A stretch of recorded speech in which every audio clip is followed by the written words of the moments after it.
মামলা এই হামলা মামলা আসি চরমভাবে মানবাধিকার লঙ্ঘন করছে। যত সন্ত্রাসী জঙ্গি ছিল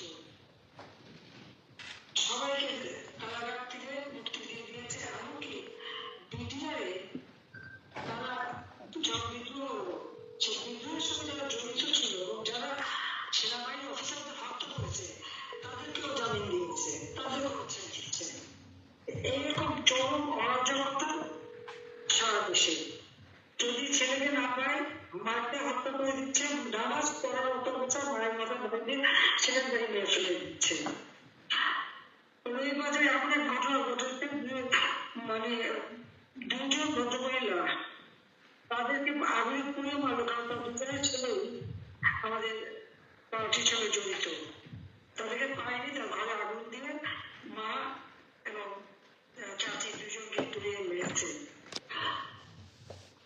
বাংলাদেশ ওটি যখন আমাদের আসামি যায় ওরা পথেই তাদের উপর অত্যাচার, তাদেরকে মারে। আমাদের এখানে অনেকে মেরেছে, তার পরে ভেঙে দিয়েছে এবং আমাদের অনেক রাস্তা থেকে শুরু করে এমনকি সাদর চৌধুরী আমাদের আরো সকল নেতা যে যখনই আছে বয়স্ক যারা তাদের উপর হামলা, এমনকি হাতে হাত বেঁধে নিয়ে যাচ্ছে, নাকি চোটে যাচ্ছে হাত খবর দিতে হবে, সেই নিউজের বাইরে তাদের হাতে হাত দিয়ে নিয়ে যাচ্ছে। কোনো আইনজীবীকে পৌঁছে দেয় না। এমনকি আপনি জানেন যে চিন্ময় কৃষ্ণ দাসকে যখন গ্রেপ্তার করলো তার জন্য আইনজীবী কেন দেওয়া হলো, তাদেরকে বিচার হলো এবং একজনকে তো মেরে ফেলে দিল। তারপর আবার ওই বিএনপি এবং জামাতের এমপি আইনজীবী প্রকাশ্যে বলে যে চিন্ময়ের জন্য কোনো আইনজীবী গেলে তাকে পিছিয়ে মারা হবে। মানুষ নয়, 450 থানা এবং পুলিশ ফাঁড়ি জানিয়ে দেবে, পুলিশদের থানাগুলো বন্দি করে রেখে তাদেরকে তুলে মারাবো।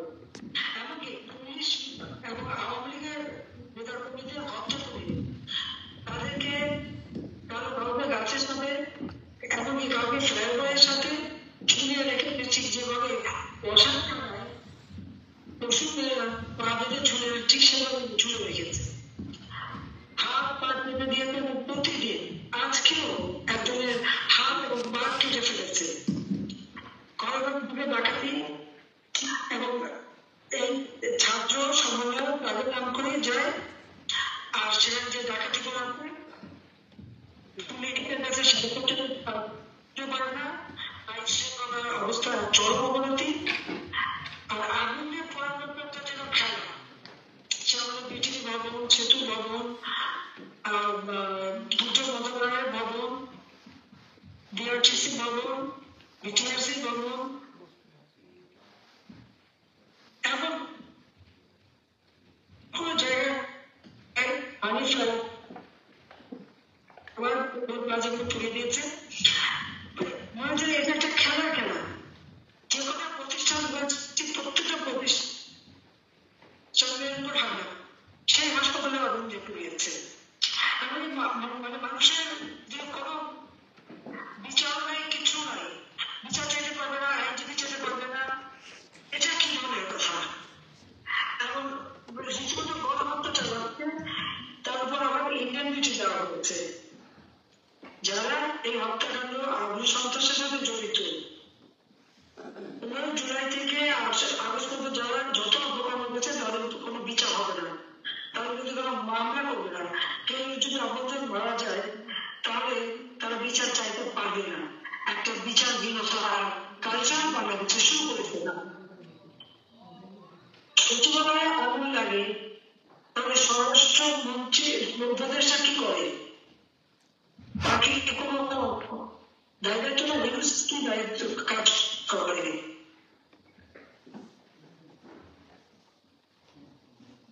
সেটা বারবার করবে। আর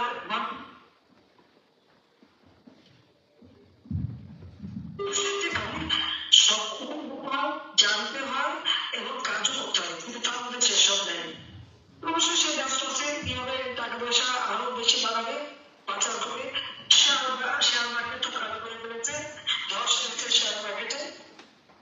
কেউ কথা বলতে পারবে না, কথা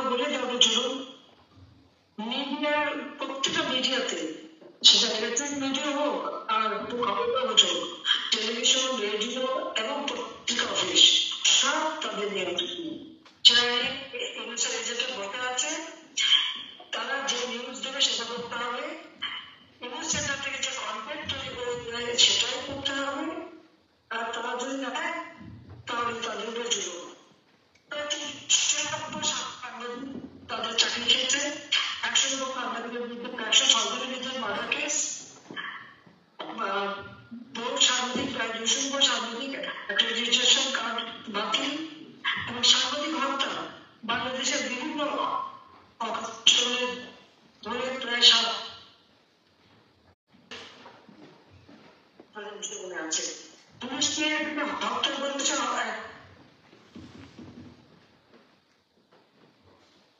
একটা প্রেগনেন্ট ও কিছু বাচ্চা, আমার পেটে বাচ্চা, এটা জানে পৃথিবীতে তার মন বলে সে অন্তঃসত্ত্বা পুলিশ রাষ্ট্রপতিকে যে একটা হত্যা করেছে, এরা কিভাবে অমানুষ একবার ভেবে দেখেন। সেই জায়গা থেকে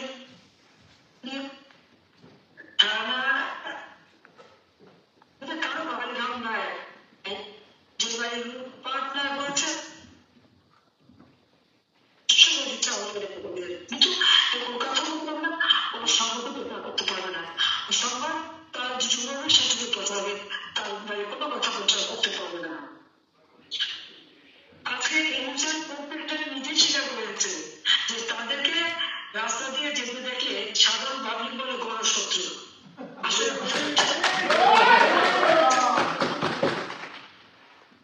তাদের অত্যাচার নির্যাতনে এখন মানুষ এমন অতিষ্ঠ হয়ে গেছে যে সাধারণ মানুষই তাদেরকে এখন ধিক্কার দেয়, গালি দেয়, গণশত্রু বলে আসলে গণশত্রু হিসেবে তারা কাজ করে যাচ্ছে। ব্যবসায়ীরা ব্যবসা করলাম, ব্যবসায়ীদের ব্যবসা বাণিজ্য শেষ, তাদের প্রচুর অত্যাচার, অনেকে গ্রেপ্তার হয়েছে, অনেকে ইন্ডাস্ট্রি পুড়িয়ে দিয়েছে, বিভিন্ন জায়গায় হামলা করে যাচ্ছে। আমাদের সংস্কৃতি কর্মী, পেশাজীবী, সাংবাদিক, তাছাড়া আওয়ামী লীগ তো আছেই, আওয়ামী লীগ একেবারে শত্রু দেশের, সেটাই ভাবে বিবেচনা করে আওয়ামী লীগের নাকি শেষ করে দিবে, আওয়ামী লীগের সবাইকে খতম করবে, এটাই তাদের কাজ। সরকারি কর্মকর্তারা কি দুষ্ট করেছে যে ক্যাবিনেট সেক্রেটারি এই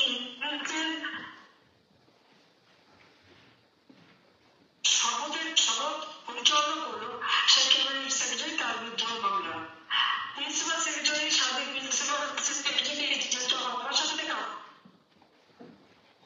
সুজন কারা নদী বাকি এমনকি এখন চেয়েছিল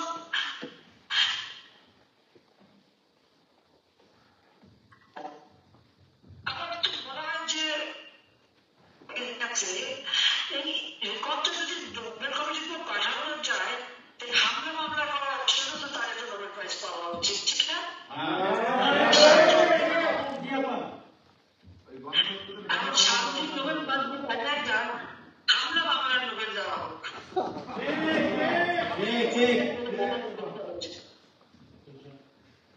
সরকারি কর্মকর্তা কর্মচারী তাদের প্রচুর, তাদের চাকরি খাচ্ছে, তাদেরকে ওএসডি করে রাখছে, তাদের গ্রেপ্তার করছে ইচ্ছা মতো, আর যাদেরকে মানে হয়তো গ্রেপ্তার করতে পারেনি তাদের কিন্তু মামলা দিয়ে রেখে দিচ্ছে। মানুষ কাজ করবে কিভাবে? যারা নির্বাচিত প্রতিনিধি, জেলা পরিষদ, উপজেলা পরিষদ, ইউনিয়ন পরিষদ, প্রত্যেকটা নির্বাচিত প্রতিনিধি এক কলমের খোঁচায় চাকরি শেষ। এটা কিভাবে পারে? বাংলাদেশে এই ধরনের দুর্বৃত্তায়ন তো আমরা আর কখনো দেখিনি।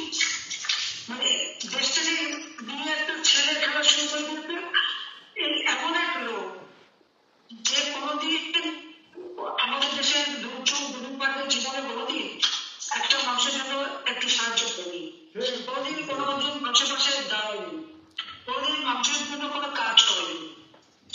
আর আজকে সেখানে বন্যা হয়ে গেল, ঝড় ঘূর্ণিঝড় হয়ে গেল, তাদের নামে টাকা তোলা হয়েছে অনেক, কিন্তু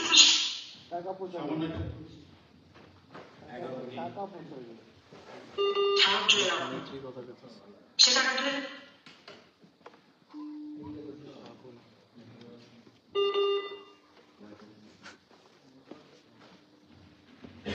নেটে সমস্যা।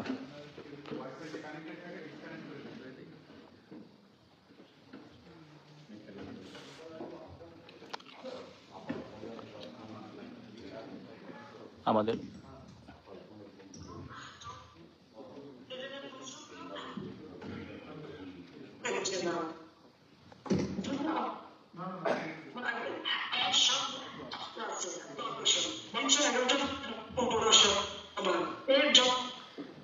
নির্বাচিত প্রতিনিধি এক কলমের কাছে এক ভগবানে তারা বাতিল, এটা কি করে হয়? এরা তো নির্বাচন পবিত্র নির্বাচন দিয়ে জনগণের ভোটে তারা নির্বাচিত প্রতিনিধি, এই নির্বাচিত প্রতিনিধিদের তাদের দায়িত্ব থেকে অবহেলিত যে লোকটা জনগণের ম্যান্ডেট নিয়ে আসে নাই, নির্বাচন আসে নাই, শুধু অস্ত্র অর্থ নিয়ে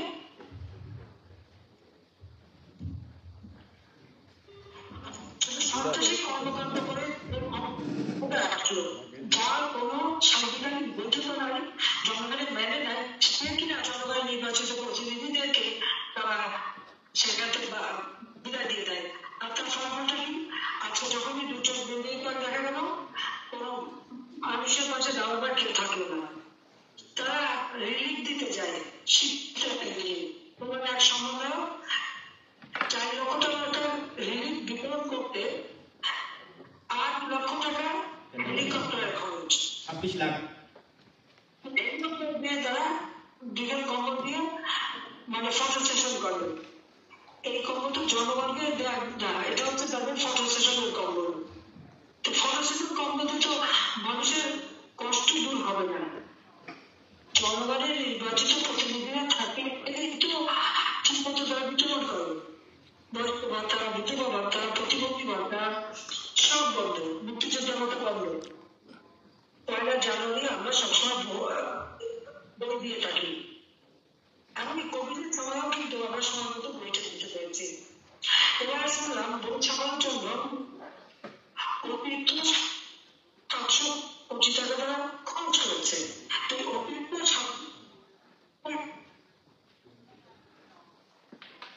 খরচ করার পরেও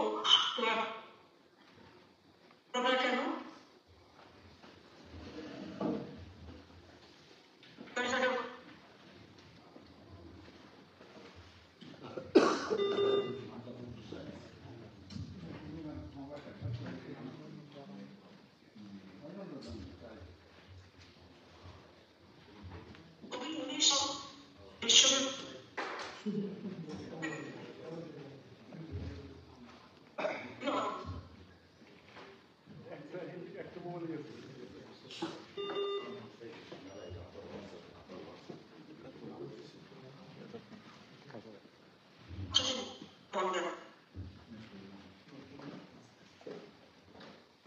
আমরা 1 কোটি মানুষের জন্য বিশ্ব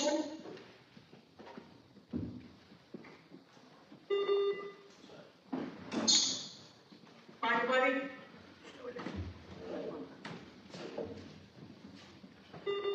কারণে বিতরণ হয় না।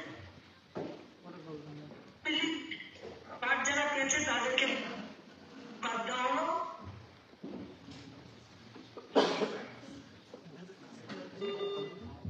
সেটা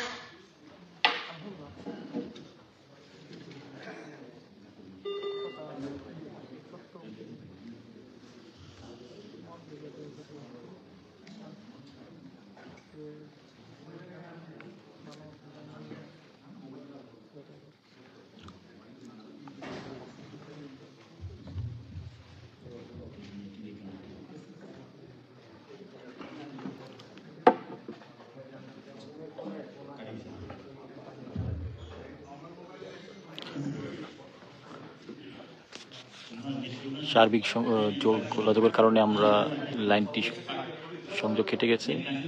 আমরা আবার ট্রাই করতেছি অনলাইন আসার জন্য, আপনারা একটু ধৈর্য ধরুন।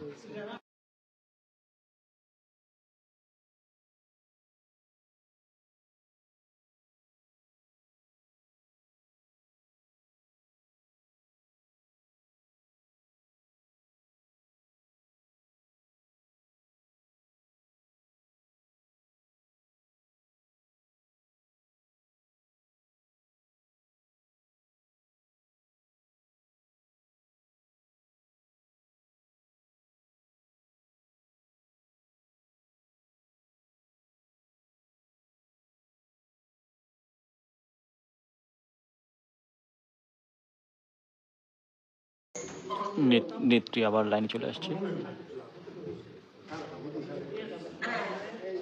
চিফ জাস্টিসের চেম্বারে হামলা,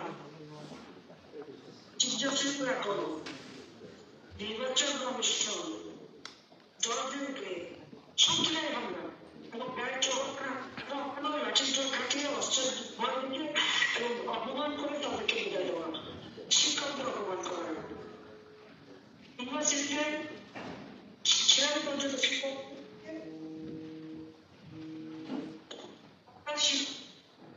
শিক্ষকদের বয়কট করে। এটা তোমাদের কথা বলো, দেশটাকে হ্যাঁ জাস্টিস করে মানুষ হত্যা করে, আইন শৃঙ্খলা হাতে তুলে নেওয়ার অধিকার তুলে দিল, নিজেরা পিটিয়ে মারে জামাত হ্যাঁ তারা পিটিয়ে মারবো মেরে বলবো যে এটা মব জাস্টিস হয়েছে। আমরা যদি দিন দেয় কাহাকে বলে বাংলার জনগণ যারা মব জাস্টিস অ্যাকসেপ্ট করেছে তাদেরও মব জাস্টিস দেখাবে কোনোদিন করতে পারে না, কোনোদিন চলতে পারে না। একটা কারখানা যার ফলে শ্রমিকরা বেকার, কৃষকরা সমস্ত সার পায়নি, এমনকি এবারে ধান সংগ্রহ করতে পারেনি, খাদ্য ঘাটতি, বাইরে থেকে এখন খাবার কিনে আনতে হচ্ছে। এই অবস্থার মধ্যে দেশ চলছে, এটা জীবনে কতদিন চালাতে পারবে? এরা তো সম্পূর্ণভাবে ব্যর্থ হয়ে যাচ্ছে। মাজার শরীফ, দরগা শরীফ, মসজিদ, মন্দির, গির্জা, দেবতা সব আক্রমণ সংখ্যালঘু সম্প্রদায়তে নির্গোষ্ঠী কিভাবে তাদের রাস্তায় তাদেরকে আহত হামলা, চুরি ডাকাতির উৎপাত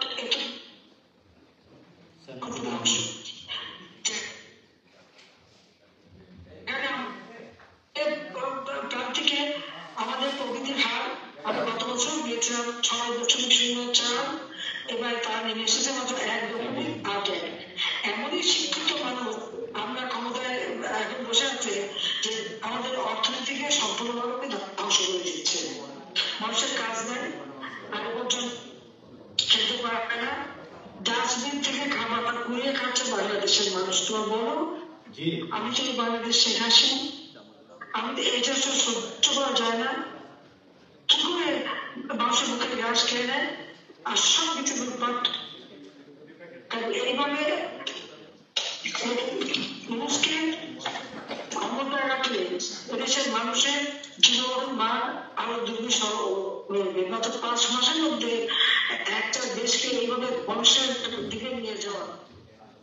অথচ এই বাংলাদেশ আওয়ামী লীগ 2009 সাল থেকে এই 24 সাল পর্যন্ত বাংলাদেশের উন্নতি আমরা করেছি, অবকাঠামোগত উন্নতি, অর্থনৈতিক উন্নতি, ঘরে ঘরে বিদ্যুৎ দেওয়া, মানুষের চিকিৎসা ব্যবস্থা সব দিক থেকে তো, এবং কর্মসংস্থান, ব্যাপক কর্মসংস্থান আমরা করে দিয়েছি, ডিজিটাল বাংলাদেশ করেছি,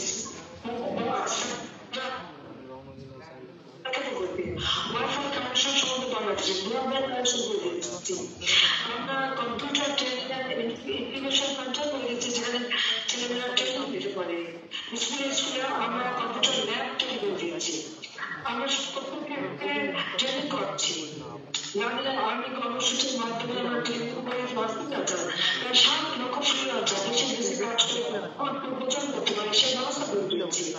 আমরা কৃষকদের পাশে তাদেরকে বক্তব্য দিচ্ছি, স্বল্প মূল্যে সার বন্ধ করার সেই ব্যবস্থা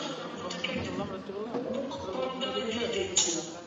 আমাকে বর্গা চাষিকে বিনা জামানতে ক্ষুদ্র ঋণ আমরা দিয়ে দিচ্ছি এবং প্রত্যেকটা পথে সাহায্য করে যাচ্ছি, যার জন্য আমাদের গবেষণা চলছে। গবেষণার মাধ্যমে প্রতিনিয়ত নতুন বিদ্যুৎ উদ্ভাবন এবং খাদ্য উৎপাদন আমরা বৃদ্ধি করেছি। আর এরা আজকে সব ধ্বংস, অর্থনীতি শেষ, আইন শৃঙ্খলা শেষ, দেশে অগ্রযাত্রার দেশ।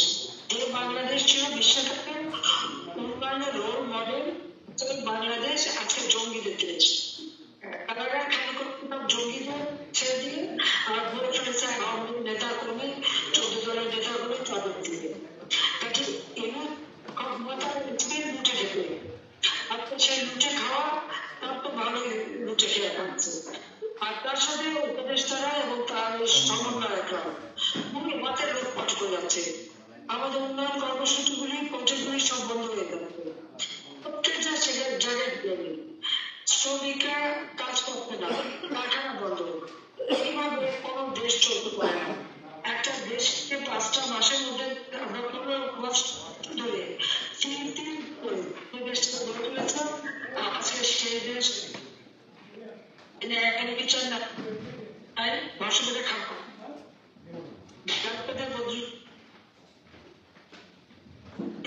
এই অবস্থার পরিবর্তন মানুষের জীবন মান আরো উন্নত করতে হবে। মানুষের অধিকার মানুষের হাতে ফিরে দিতে হবে। কাজে যত হামলা মামলা সব প্রত্যেকটা মামলা প্রত্যাহার করতে হবে। মিথ্যা মামলা আগে হয়রানি বন্ধ করতে হবে। রাজনৈতিক নেতা কর্মীদের রিমান্ডে নিয়ে তাদেরকে উপর নির্যাতন বন্ধ করতে হবে। চাল ডাল তেল লবণ সহ সে সমস্ত নিত্য প্রয়োজনীয় জিনিস কমাতে হবে। আর এই ভ্যাট ট্যাক্স যেটা নতুন ধার্য করেছে, ভ্যাট ট্যাক্স এবং তার চার্জ বৃদ্ধি করেছে, সেটা বৃদ্ধি করতে হবে। কারণ ইউনুস নিজে ট্যাক্স দেয় না। যে 666 কোটি টাকার তার কাছে পাওনা এবং সেই মামলা রায় হওয়ার কথা ছিল আগস্ট মাসের 6 তারিখে, সেটাও সে ক্ষমতা ব্যবহার করে বাতিল করে দিয়েছে। তার সকল কোম্পানি দেন না ট্যাক্স, নিজে ট্যাক্স দেবে না। আর অন্যের উপরে ট্যাক্সের বোঝা থাকবে কেন? সে ট্যাক্স না দেবে, সে একটা ট্যাক্স চোর, কর চোর, আর সে করে জনগণের উপরে ট্যাক্স দেবে। কাজে আজকে বাংলাদেশের সকল মানুষকে মুখে দাঁড়াতে হবে, এর হাত থেকে দেশ জাতিকে মুক্ত করতে হবে। তার জন্য যা করণীয় তাই করতে হবে। প্রত্যেকে যা মানুষের কি অবস্থা দেখবেন, সহযোগিতা করবেন এবং মানুষকে সচেতন করতে হবে এবং এই দুঃশাসন থেকে মানুষকে মুক্ত করতে হবে। জঙ্গি শাসন, এই সমস্ত জঙ্গি শাসন দিয়েছে, সেগুলো জঙ্গিদের নেতা হয়ে গেছে। এই জঙ্গির হাত থেকে দেশকে রক্ষা করতে হবে। ইনশাআল্লাহ এই মানুষ হত্যার বিচার এবং মানুষের জীবন মান যে খেলা সে খেলে এর জন্য একদিন তাকে শাস্তি পেতেই হবে। হামলার আসামি, অনিবার্যের আসামি, চোখে চোখে সবাইকে মুক্ত করে দিচ্ছে, মামলাটাকে কিছু করে দিচ্ছে। 10টা অস্ত্র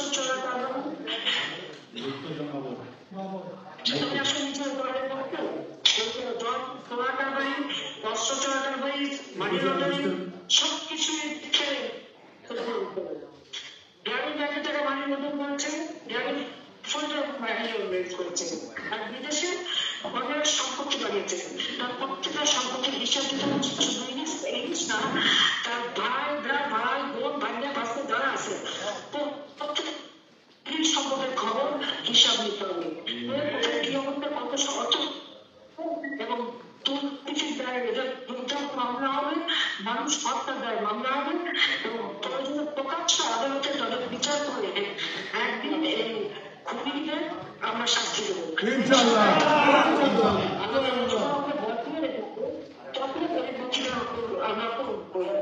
কারণ আমরা বাবা আমাকে বাঁচাতে পারবো বলতে পারবো, বাঁচাতে পারবো এই অন্যায় গুলি যাতে প্রতিকার করা যায়। হামলায় আমাদের বাধ্য ছিল যাতে আমি যুদ্ধপরাধীদের বিচার এবং আর্থিক বিচার বাংলাদেশের বিভিন্ন হত্যাকারীর বিচার যে হত্যা বিচার করতে পারি আমি সেটা করেছি। আমরা গাড়ি মুক্ত করেছি, তারপরে সেটা আমরা বিচার করেছি, তাদের শাস্তি দিয়েছি।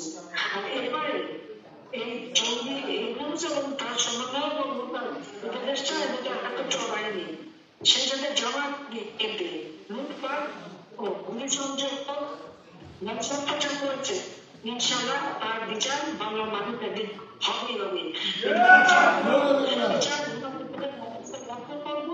এবং সেই সাথে বাংলাদেশকে জাতির পিতা বঙ্গবন্ধু শেখ মুজিবুর রহমানের স্বপ্নের ক্ষুদা দারিদ্র্যমুক্ত উন্নত সমৃদ্ধ সোনার বাংলা হবে, একেবারে স্মার্ট বাংলাদেশ।